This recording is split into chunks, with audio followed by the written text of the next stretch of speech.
Hello YouTube, this is Darkon633 and today I'm going to do something a little different than the usual. As you can see, this isn't the typical type of review that I've done on my channel, but instead it's going to be one of those top 5 lists and so on. So anyways, I decided that with 2015 pretty much halfway done, I decided I'm going to go ahead and do a special type of video on my top 5 best and sadly disappointing Transformers released in the early half of 2015. I might do another one in the later half, which is most likely going to happen, but after that, I might actually do one more video top-lining pretty much the top 5 best and most disappointing throughout 2015 altogether. But yeah, 2015 has been a pretty good year of Transformers with Combiner Wars and other releases, I guess even the R&D stuff. Now for this list, this is obviously my opinion, so people's opinion might be different on the list that I have here, which is understandable and it makes sense. But few notes before we go on to it include that I don't include any retools. However, there's going to be 2 combiners on this list, on either list altogether, so just to keep that in mind. And I try to at least include 1 Robots in Disguise toy on both lists just so it won't be so redundant for Combiner Wars. But anyways, we'll go on with the top 5 best so far and move on from there. Anyways, I'll be back and we'll move on. Number 5. Generations Combiner Wars Legends Class Powerglide. Now, I forgot to mention in the first part of the video that I've actually reviewed every figure that's on this list, either good or the bad. It's either in the description and it's going to be appearing on the side of the video somewhere. But anyways, just to give a brief reason why he's my top 5 favorite character of 2015 so far, is because he works really well in his vehicle mode and also his robot mode. The gun mode is a bit strange, but it does work to its purpose to the point that it is still rather enjoyable. The articulation is still very nice. I still really like the sculpt, especially the head design. And even though his legs do have this weird indenting problem, otherwise I still think that Powerglide is a rather enjoyable figure and is pretty worth my list on the top 5 list. I will now be moving to number 4. Number 4. Robots in Disguise 2015 Warrior Class Jazz. Now, as much as I really like the Bumblebee mold, I think that the Jazz did a little better. Obviously, it is missing still quite a bit of paint that, as seen in the Takara version, actually remedied by actually finishing the stripe and various other paint changes. But the reason why this figure is very nice is that the articulation is pretty decent, and it works well in both the robot and vehicle modes. He's also got a very nice lance weapon, and I really enjoy the fact that the sculpt actually works to the benefit of the design itself, since he is pretty close to the on-screen counterpart, and even though he still doesn't have the face mask, I still think that gives this Jazz a little bit more character because it's not the typical versions that we've seen in the past, so it does make him help stick out a lot more than the other counterparts. I really do enjoy this figure, and Jazz was pretty cool in the show, so it's pretty great that he ends up becoming number 4 of my top 15 Transformers in the early half of this year anyways. Anyways, we'll now be moving to number 3. Number 3. Number 3 is actually none other than Generations Combiner Wars Legends Class Bombshell. Now, the reason why Bombshell actually got so high on my list is because Bombshell happens to be, as I mentioned in my other video, one of my favorite Insecticons. Actually end up becoming the most favorite of my Insecticons. Anyways, I really enjoyed that Hasbro Takara did a very nice job designing the toy, and it's pretty accurate to the on-screen counterpart and IDW or whatever design that they chose from. The only thing I kinda don't like about it is the fact that the arms are designed kinda strangely, but that's mainly due to that extra gun mode, which I've never been able to get to even to this day. And the only other problem that I really hate about it is that he doesn't have a handheld weapon. And it really would have done the mold even more justice if they actually gave him something to hold.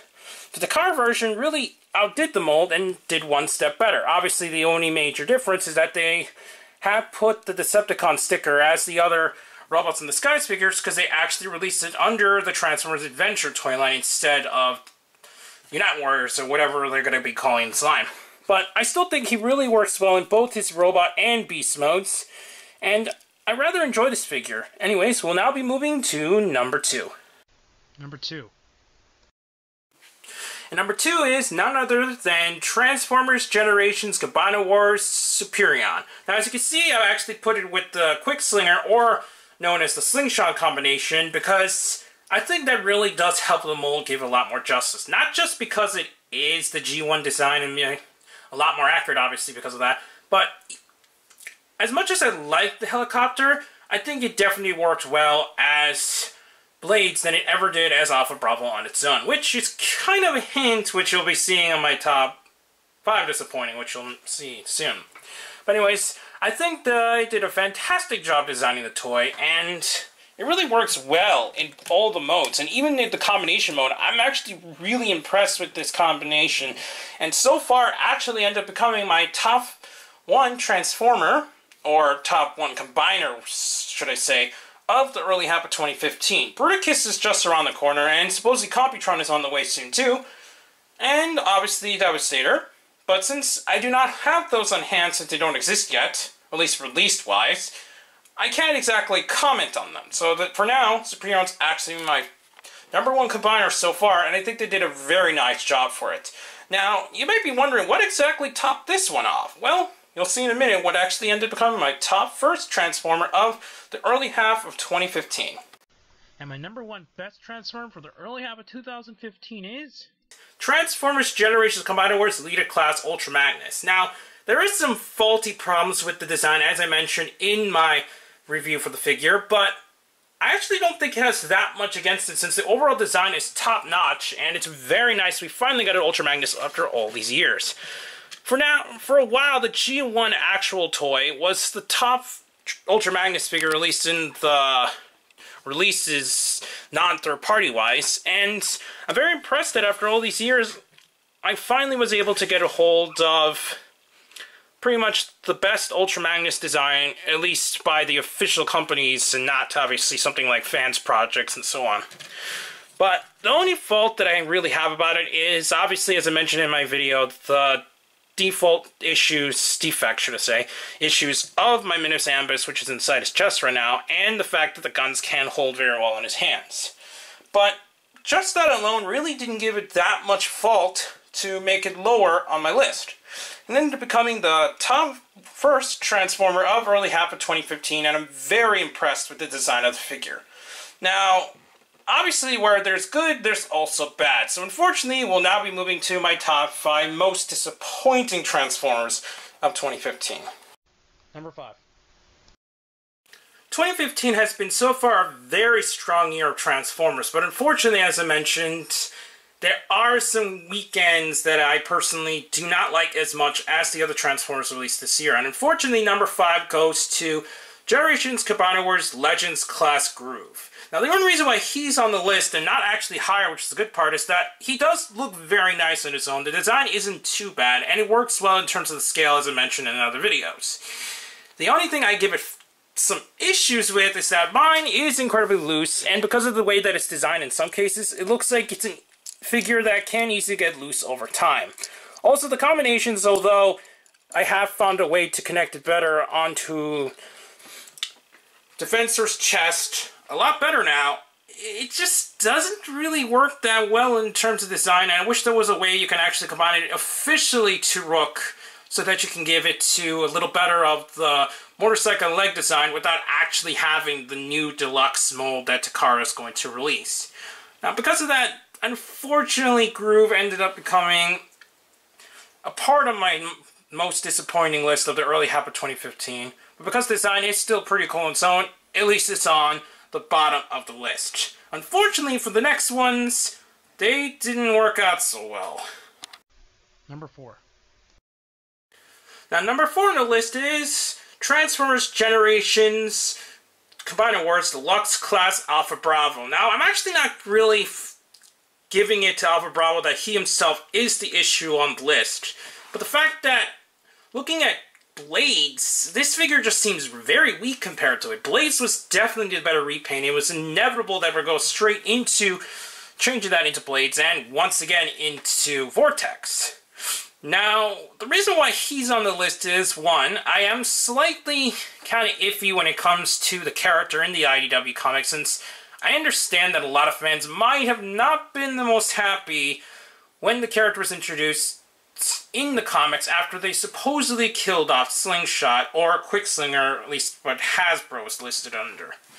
Now, because of that, the figure itself isn't that bad. The figure is obviously the same thing you're pretty much going to get from Blades and so on, but it just seems like the weaker of the three molds, well, the versions of the figure, should I say, that makes it on the list, but once again, as you can see, it's still quite low on the list. So I do like the figure for what it is, and I think they did a nice job creating a new character, and I think itself, it's a pretty cool toy, even though it's got some problems. But at least the fact that he's not that high on the list, so I do give it some merits that it is still a pretty nice figure. Unfortunately, the next three really didn't get that good. Number 3.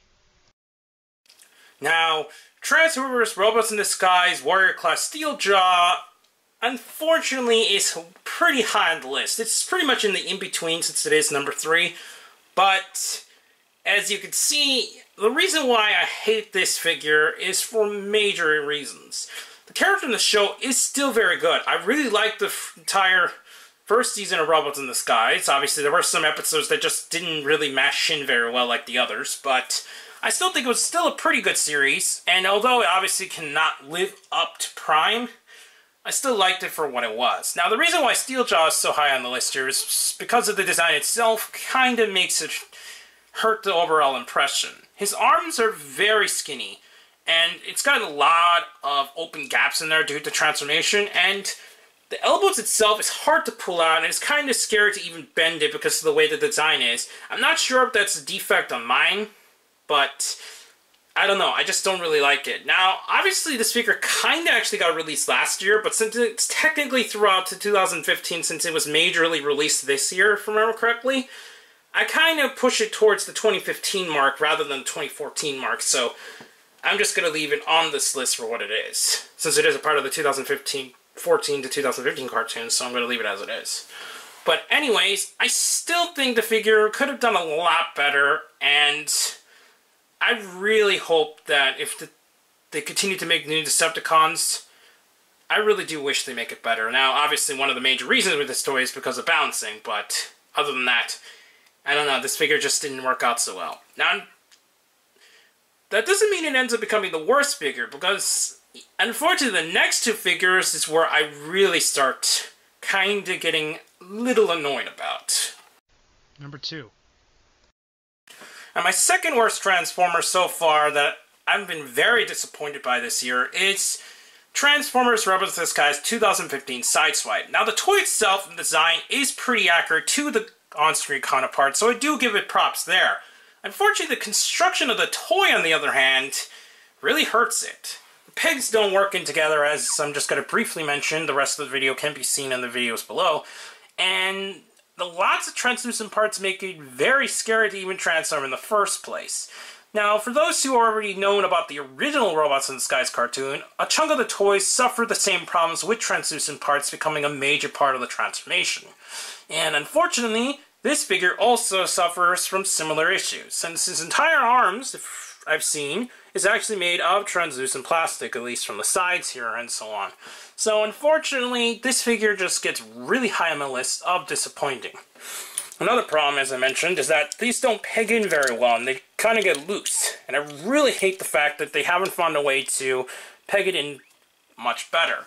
Now, the Takara one I've seen definitely has better paint, but I'm not hurting the figure in terms of paint-wise. It's mostly in terms of construction, so I really think they've done a very weird job creating this toy, and unfortunately, just didn't do well on my list.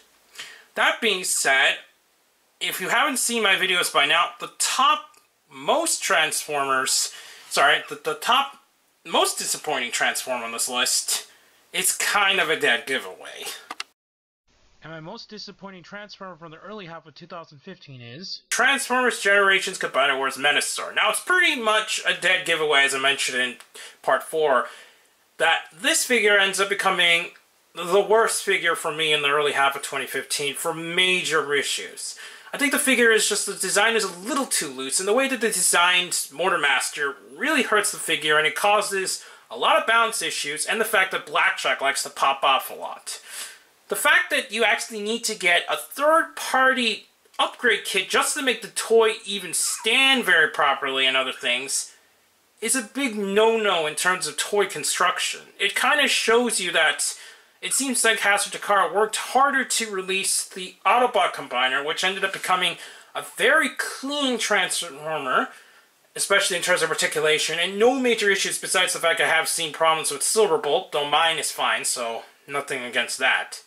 But Menasor is just a total mess, I personally think. Now, the reason why I'm not going to touch him on screen, as I mentioned in some of my videos, is because even just the slightest touch makes this figure kind of fall apart like a puzzle. So, I really do not like how they designed the toy, and I'm very, very disappointed that he ended up becoming kind of the mess he is. I think, sadly, over time he might get even more loose, which is kind of a scare for me, since the figure is already quite loose on its own. Even with the correct component attached to him, it doesn't affect the figure too much, because the other 4 Stunticons are okay. The individual Stunticons work really well, and the way that they combine isn't the main problem. Personally, it really just comes down to Mortarmaster being the main issue, since he is the main body, and since he gets very loose, it causes everything else to kind of fall apart together. So, unfortunately, I wish they designed it so that the figure was a little bit better, if the joints were a lot tighter, and just, they could have pretty much done this a lot better than they could have. And I am a bit disappointed that it ends up becoming for what it is, since Menasor is actually still a quite interesting character, and I really like the design of the Combiner. Now anyways, that pretty much wraps up my top 5 best and most disappointing Transformers of the early half of 2015. As I mentioned in the first part of the video, I will actually be doing the top 5 and top 5 worst Transformers of 2015 in the later half, which will be sometime in December or maybe a little sooner depending on how the releases go. But anyways, please comment or subscribe. Also check me out on Hero Otaku with the associated links down below as well to check out. Also check out the WRW podcast, and also check out the new sub-website, Gideon Braguru, which is a branch of Hero Otaku, which I'll also be listing in the link below from now on. Also, check me out on Twitter under Darkon633, and I'll be back with more Transformers review and more in the future. See you later.